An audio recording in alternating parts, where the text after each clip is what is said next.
और जब हम सब उस तत्व की खोज करने लगते हैं तो सचमुच उसका एक आनंद है, क्योंकि संसार की जितनी वस्तुएं हैं वो बाह्य दृष्टि से थोड़ी देर के लिए व्यक्ति को अनुभव कराती हैं, लेकिन अध्यात्म और वेदांत का अनुभव वो निज का अनुभव होने के कारण केवल बाह्य दृष्टि से ग्रहण नहीं किया जाता।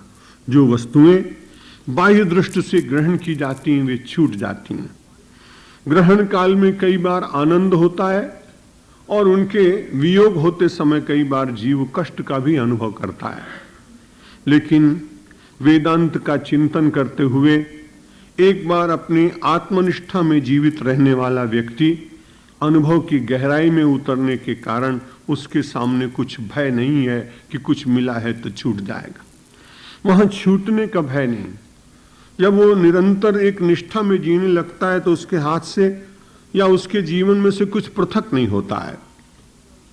अर्थस्य निश्चयो दृष्टो विचारेण हितोक्तितः न स्नानेन न दानेन प्राणायाम शतेन च। शास्त्र ने तो बहुत ही वर्णन किया है, स्नान की बड़ी महिमा की है, लेकिन निश्चित रूप से वो श्रद्धा जागृत करने के लिए, और वैसे भी किसी श्रेष्ठ वस्तु को प्राप्त करने के लिए मनुष्य के जीवन की बाह्य श्रेष्ठता और शुचिता भी आवश्यक है। इसलिए देवो भूत्वा देवम यजेत ये शब्द पढ़ने को भी मिलता है। और स्नान की महिमा, हम केवल जल में स्नान नहीं करते हैं, मानसिक दृष्टि से भी स्नान करते हैं।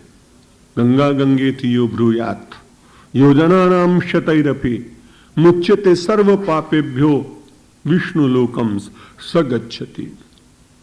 गंगा का स्मरण करते समय पवित्रता का स्मरण होता है। पवित्रता का स्मरण होता है तो व्यक्ति का आचार शुद्ध होता है। जब आचार शुद्ध होता है तो व्यक्ति का विचार शुद्ध होता है। आचार और विचार की शुद्धता के बाद वो फिर लौकिक वस्तुओं से ऊपर उठकर विष्णु लोकम स गच्छति, वो विष्णु लोक को प्राप्त करता है। प्रातःकाल निवेदन किया था कि ऐसे चिंतक का चिंतन इतना श्रेष्ठ होता है कि अधोमुखी चिंतन छूट जाता है और ऊर्ध्वमुखी चिंतन का उसे अधिकार प्राप्त होता है। संसार में जितनी ऊर्ध्व गति को व्यक्ति प्राप्त करता है उतनी ही चेतना भी ऊर्ध्व होती है। हमारे बाबूजी का और माताजी का, आज मैं उनका स्वांतः सुखा ग्रंथ पढ़ रहा था। अनेक बार उन्होंने हिमालय की यात्राएं की हैं। मुझे अच्छा लगता है। क्यों मुझे ऐसा लगता है हिमालय में लोग क्यों जाते हैं? क्योंकि वो बहुत ऊंचा है। व्यक्ति की ये स्वाभाविक इच्छा है कि वो ऊर्ध्वमुखी जीवन जिए, जो ऊंचे स्थान है उनको देखने का प्रयत्न करे। उच्चता में जो रमणीयता और शीतलता और एकांतिकता की प्राप्ति होती है उसमें वो अधिक अपने जीवन को आनंदित और प्रसन्न अनुभव करता है। अर्थस्य निश्चयो दृष्टो।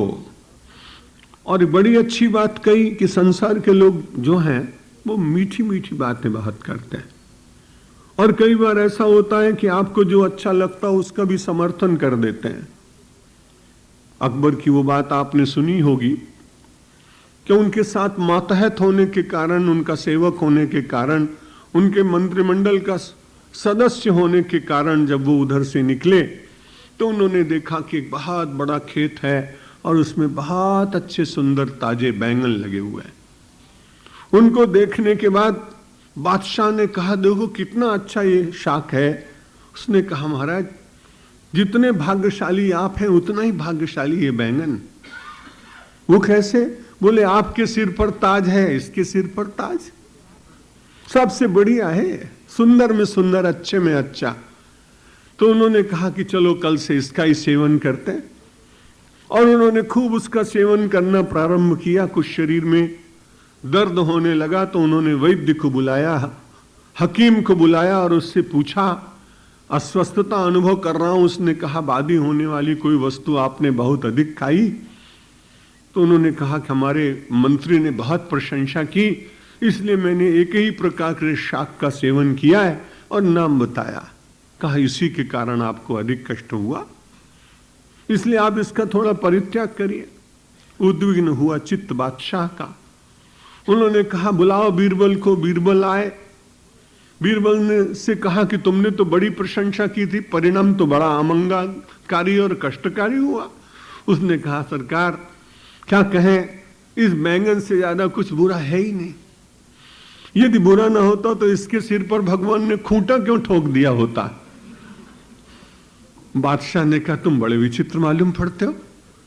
उस दिन तुमने कहा कि इसके ऊपर ताज लगाए, आज तुम कह रहे हो इसके ऊपर खूंटा ठोक दिया गया, बात क्या है। उसने कहा दरबार बुरा मत मानना, मेरी नौकरी बैंगन की नौकरी नहीं है, मेरी नौकरी तो आपकी नौकरी है। आप जिसमें खुश उसमें हम खुश। मधुर बात बोलने वाले संसार में बहुत लोग मिल जाएंगे, क्योंकि वो उस बात की चिंता नहीं करते हैं कि इसका परिणाम आपको क्या भोगना पड़ेगा। इसलिए बहुत सावधान रहना चाहिए। भगवान आदि शंकराचार्य का ये ग्रंथ हम सब लोगों को व्यावहारिक जगत में भी एक बहुत अच्छा संदेश दे रहा है कि जो लोग हितकारी वचन कहते हैं वो एक बार अपने को अच्छे भी न लगते हों, लेकिन उनका परिणाम मंगलमय हो तो उसे स्वीकार करना चाहिए।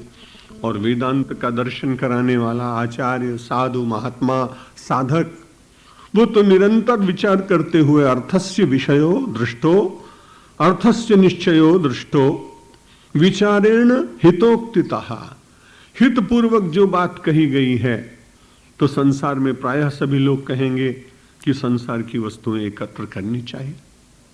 संसार के लोग प्रायः कहेंगे कि संसार की वस्तुओं में ही सबसे बड़ा सुख है। लेकिन वेदांत का चिंतन करने वाला महापुरुष आपको हित पूर्वक कहेगा कि इन वस्तुओं के बीच में रहते हुए भी अंततो गत्वा ये आपसे छूट जाएंगे, या फिर इनके आपको भोगने की सामर्थ्य आप में नहीं रहेगी। संसार में विषय कभी समाप्त नहीं होता है, विषय ही समाप्त हो जाता है।